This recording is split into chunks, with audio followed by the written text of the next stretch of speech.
All right, so this is how you change and reset your Samsung fridge filter.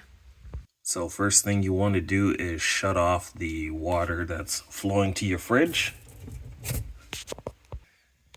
And then go ahead and turn your fridge filter here to the left to unlock it. There you go.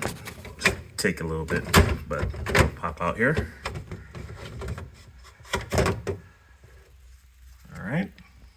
Then go ahead and get yourself the new water filter here.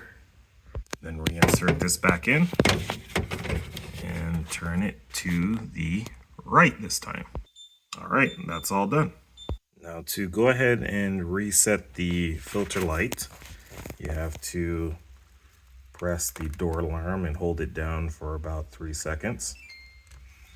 Once that's done, then go ahead and press the ice maker for 3 seconds.